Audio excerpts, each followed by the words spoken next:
What's up YouTube, Adam here, and in this video I'm going to be bringing you my full review of this, the Sony Xperia Z Ultra. And the reason this phone always makes me laugh is just because of the sheer size of it. I always imagine myself talking on it and looking like a complete imbecile with such a large phone. But maybe I'm right on that opinion, maybe I'm wrong. Anyway, come the end of the video, we'll get into the exact details of exactly what I think about the Xperia Z Ultra.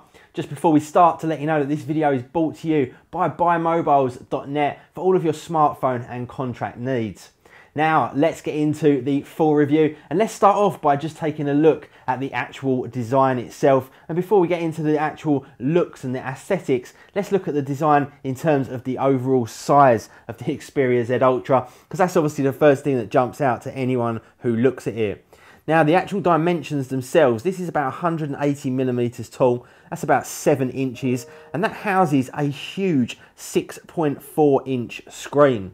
Now the screen itself, although it is large, still has a reasonably good pixel density coming in at 344 ppi, and that's because it's still a full HD 1080p screen.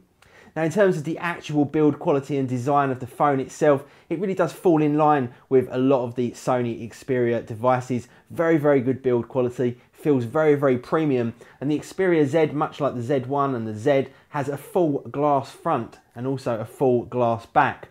Now all the way around the outside we've got a nice aluminium chassis and bezel, keeping it nice and rigid and giving it a nice premium feel and adding some strength to the overall device.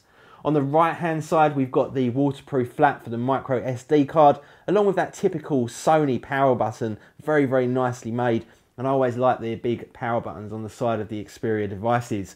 A little bit further down and we have the volume up and down, and then as we come down onto the bottom of the phone, because of that IP58 certification and the waterproofness, we get that really quite terrible loudspeaker, as is the same on all of these waterproof Xperia Z devices.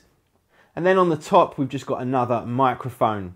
Now as we come around to the back of the Xperia Z Ultra, one of the things that stands out is the fact that yes, you definitely do get a camera, and it is a good camera at that, but it's definitely not the best. And you can almost determine that immediately by noticing that it doesn't have any kind of flash, whether that be LED or xenon. Now the actual camera itself is an 8 megapixel camera, does obviously have the usual stuff like autofocus, touch to focus and face detection. Also has a relative amount of image stabilization as well as HDR, and is fully capable of recording 1080p at 30 frames per second. Now the camera on the front is a 2 megapixel shooter, and that again is actually capable of shooting full 1080p at 30 frames per second. Now in terms of the actual cameras themselves, the front facing camera is actually quite a good camera indeed, and you get some excellent performance out of it when taking pictures of yourself or videoing yourself or doing things like video diaries or vlogs. The rear facing camera, like I say, because of that lack of flash, kind of immediately tells you that they've not put much effort into it, and that is actually the case. Personally, I think that's a bit of a shame because of the size of the device and how kind of cool it is when you're actually lining up your shots. I think it would have been good of them to actually include a decent performing camera. Anyway, now let's come to the actual screen itself. Like I say, 6.4 inches, 344 ppi, full 1080p. Now again, Xperia have included the Triluminos display and also the X-Reality engine inside the display of the Xperia Z Ultra, and this actually makes leaps and bounds over its predecessors, the Xperia Z for example. The screen on this is actually very, very good quality. Doesn't have so much of the viewing angle issues of that on the Xperia Z, and the colours, the contrast and the actual colour definition and the colour reproduction are very, very good on this huge 6.4 inch screen. Now inside the device itself, this thing has really got fantastic specifications in terms of actual hardware performance. This thing's got a Snapdragon 800 processor clocked at 2.2 gigahertz with the Adreno 330 GPU, and this thing will literally chew up anything you throw at it at all, giving ridiculously high benchmarks as well on Geekbench and also Antutu. And the overall performance of the Xperia Z Ultra is definitely something that you will not be unhappy with, performing in exactly the right places at exactly the right times consistently.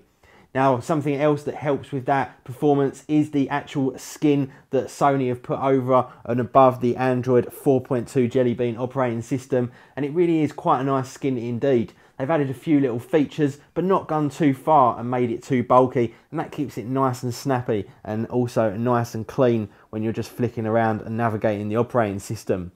Now, one of the most important things that you come onto with the Xperia Z Ultra is the battery. And this thing has got an absolutely huge battery at 3050 milliamp hours. Now, how does the battery actually perform? Well, the actual Sony Xperia Z Ultra has the stamina technology built in from Sony, like all of their Xperia Z smartphones, and it actually performs extremely well in terms of battery life. You can get quite easily about 6 to 7 hours of full media consumption out of this, and indeed a full day of battery life if you're just using it like any regular smartphone. Battery performance I found to be actually quite good when you compare it to similar sized phones from other vendors. So in that department, very, very impressive indeed. Now, in terms of my overall opinion on the Xperia Z Ultra, well, as a lot of you will know, I became a huge fan of the Galaxy Note 2 some time ago, and also the Galaxy Mega, to a certain degree as well, the Galaxy Note 3. So I was really expecting to absolutely love the Xperia Z Ultra, because I'd kind of become very, very fond of those larger smartphones. The truth of the matter is, however, they've just taken it just that little bit too far with this. This really doesn't fit inside a pocket very easily, things like jean pockets for example, and pokes quite far out of the top, and you're always worried that if you kind of bend down or maybe move slightly awkwardly that you're just going to break it, because the device is just so thin and you just really do worry that you're going to break it when you put it inside a pocket. Also, I just think the screen is just too large for being able to navigate yourself around. You really do have to hold it completely firmly in one hand and then use the other hand to navigate. It's almost impossible to use it one-handed in any way whatsoever. So for me, this is not a phone that I would probably advise many people to get unless you really are out there looking for a combination of phone and tablet to the highest possible degree. Everything else about the phone I absolutely love. Performance is fantastic, battery life is great, build quality is awesome, this thing's ridiculously thin and light, so pretty much everything about it really is absolutely quality. It's just the fact it's just too big. Anyway guys, thank you very much for watching. Please do hit that like button for me, and I will see you all in the next video. See ya.